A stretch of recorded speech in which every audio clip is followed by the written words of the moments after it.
my god, they're gonna make me cry already. In 1994, amazingly.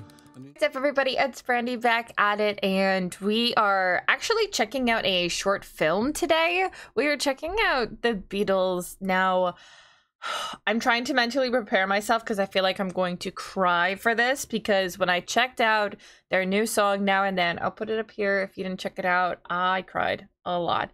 Go check it out. Bring some tissues. But so many of you overwhelmingly on that video recommended that I watch the short film that talks about the making of this video and the last Beatles song coming out and just what that means for all of them.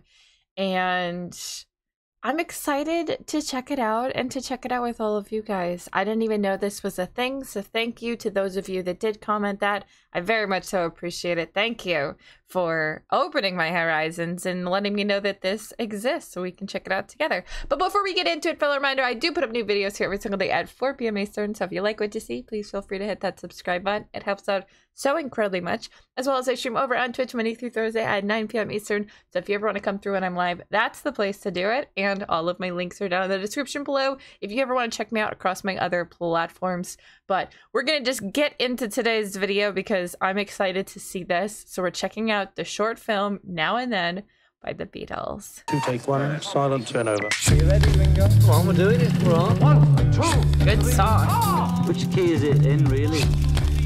Ringo. George is tuned up. Oh, hey there. John. I'm ready to sing it to the world. I hope we pass the audition. Of course it would go. What did it sound like with the bass doing a funny thing? Keep that one. Mark it fab. Making good music in a band is all about chemistry. The way our 4 very different personalities combined in the Beatles was something very special. When we lost John, we knew that it was really over. Oh my god, they're gonna make me cry already. In 1994, amazingly, an interesting opportunity arose. We could make more music together.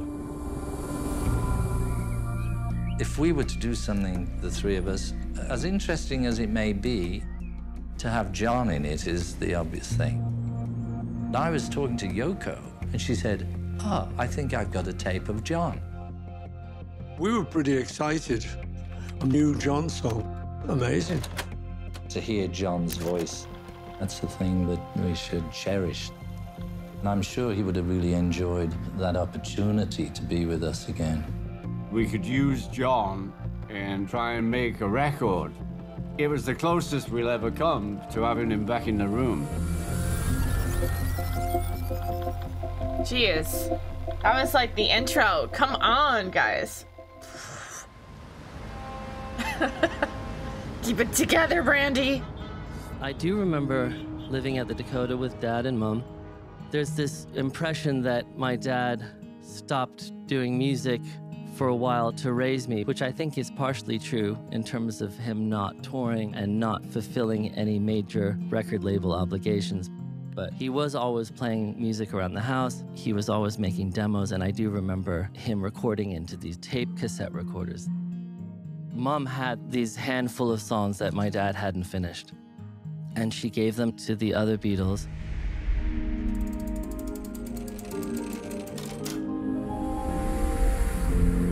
George and Ringo came down to my studio. Nice day. Oh, fabulous day, look. We listened to the track. There's John in his apartment in New York City, banging away at his piano, doing a little demo. Is it something we shouldn't do? Every time I thought like that, I thought, wait a minute. Let's say I had a chance to ask John, "Hey, John, would you like us to finish this last song of yours?" I'm telling you, I know the answer would have been, yeah. He would have loved that.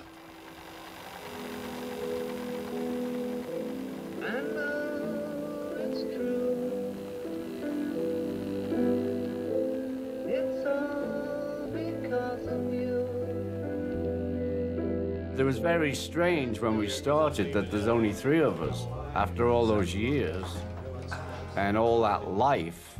John, really? Do you want to put the kettle on?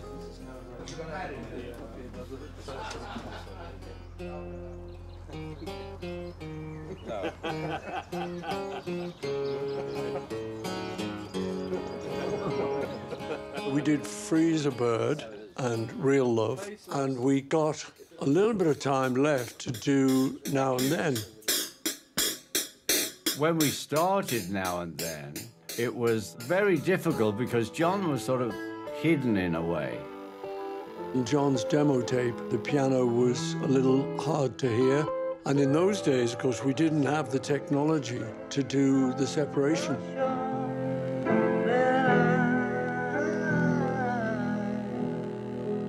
You know, that's computer stuff. You know, I was telling you a year ago, Jeff was doing this thing on his computer, but it opens up a whole other kettle of fish. Can of worms. But will it open another year of work? It really brought to the fore, to the three of us, that John's gone.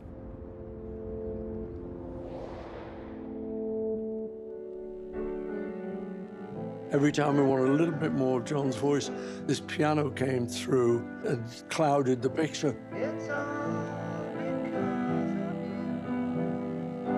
I think we kind of ran out of steam a bit and time, and it was like, well, I don't know, maybe we'll leave this one.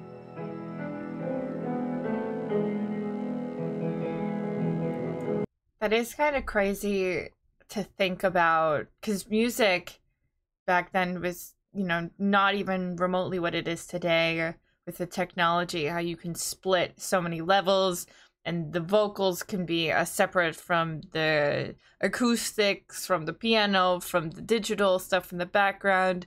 So trying to bring it into today's age and try to split it in a way where you're not compromising one or the other, that is kind of such an interesting concept. And I know that they had taken samplings from previous work, or that was what I was under the assumption when obviously they released the song and I listened to it, but seeing how difficult it is for them to finally come to that finished product, it's very interesting and it's very intriguing to see how much goes into it. And clearly the dedication to preserve this, not only for John at the time, but now for George as well, is wonderful, and I love that.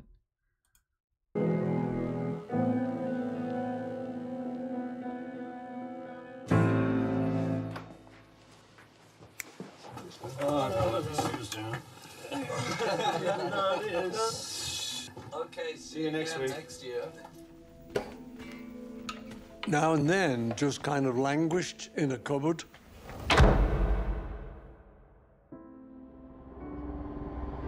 Like, even at this point, like, I was born in 94, so I'm barely even alive George, when they're working on this. which kind of took the wind out of our sails. It took almost a quarter of a century for us to wait until the right moment to tackle Now and Then again.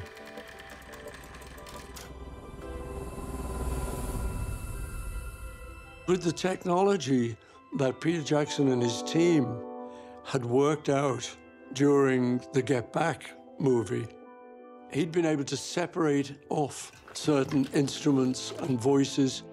During the course of Get Back, we were paying a lot of attention to the technical restoration. That ultimately led us to develop a technology which allows us to take any soundtrack and split all the different components into separate tracks based on machine learning. Peter Jackson has the Mal machine that can just lift anything. We thought, well, we better send John's voice to them off the original cassette.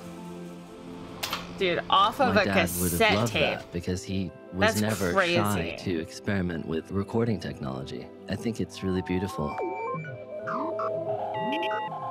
They said, this is the sound of John's voice. A few seconds later, or however long it took. I love that he just animated that noise. That was so cute. I love that. And there it was, John's voice, crystal clear. I know it's true. It's all because of you. And if I make it through, it's all because of you. Since Peter took John off and gave him his own track, it's like John's there, you know, it's far out. So in the mix, we could lift John's voice without lifting the piano, which had always been one of the problems. Now we could mix it and make a proper record of it. I pulled it out, had a listen to it, and thought, oh, I could actually do the bass a bit better, so why don't I start there?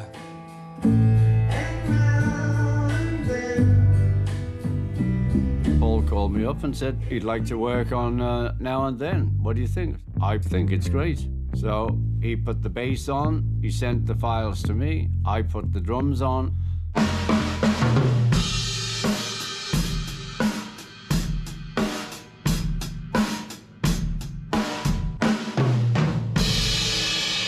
It really brought it on, you know, and so now we had a track that was really starting to cook.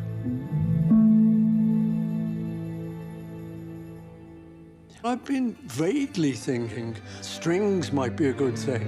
The Beatles did lots of string things, you know, Strawberry Fields, Yesterday, I'm the Walrus. We wanted to go to Capitol Studios because that had been EMI and it was sort of Beatle-y. Beatle-y, I love that. An arrangement like Giles's dad would have done in the old days.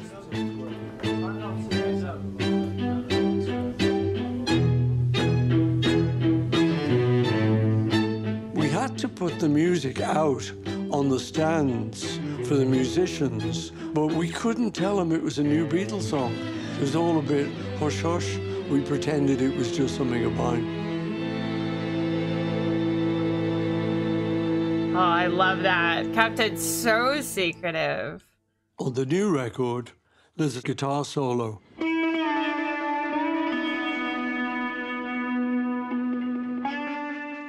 We had kept George's guitar parts from '95, and I thought what I'd like to do is do a slide guitar solo in George's style. It was really a tribute to George. And then we started mixing it. Wow, this is it. Now it's a Beatle record. 1, 2.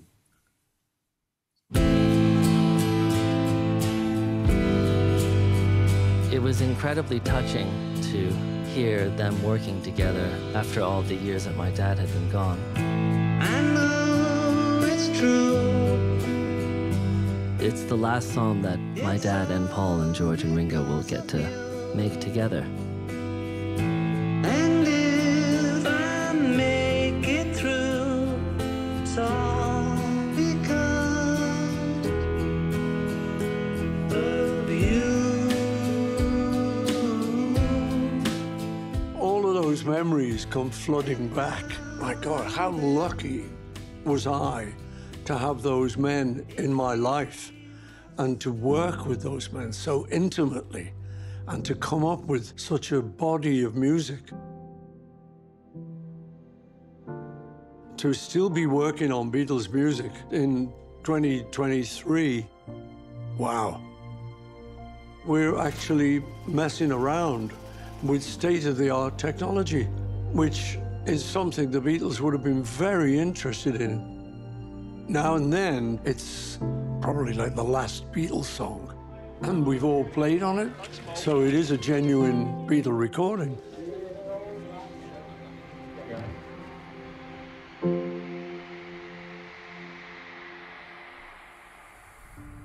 I'll tell you what, why don't you just give me a little bit of his original demo, so I hear how he's playing the piano. That part could be played on like another thing. Bring it and play it on his drum. Okay.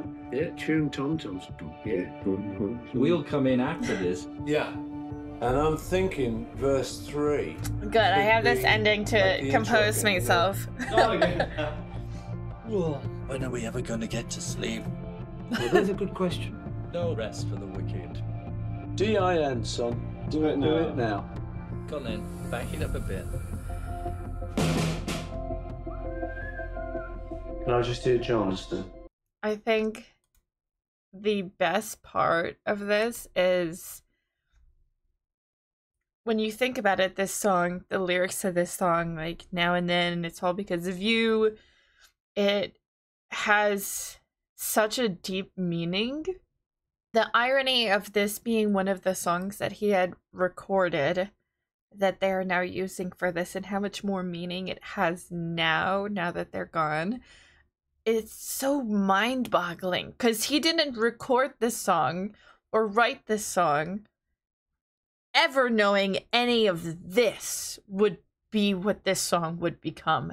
You know, he didn't have that in his mind. Obviously, there's no way he could have. And seeing what it has become and the fruition of it all to becoming this last Beatles song, and how impactful the words are, the bringing together of John's vocals and having George's guitars on there and just everybody coming together. It's so beautiful. I think that's the best way that I can describe it. It is so beautiful. And for it to be the end, or the end of an era, I don't even like saying that. It's beautiful.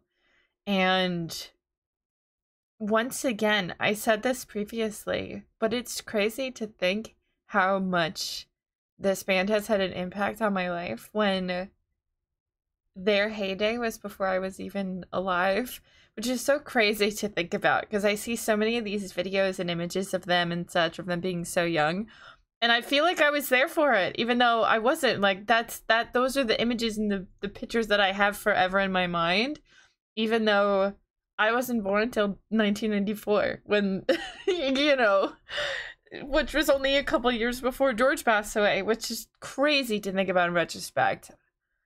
Just a wild concept. And I know so many of you commented on my last video, and I'm assuming that you'll come through again. It was so amazing to see so many of your stories. Thank you for sharing with me, those of you that were there and were alive, you know, when John passed, and your experience with that and dealing with it, and the media surrounding it.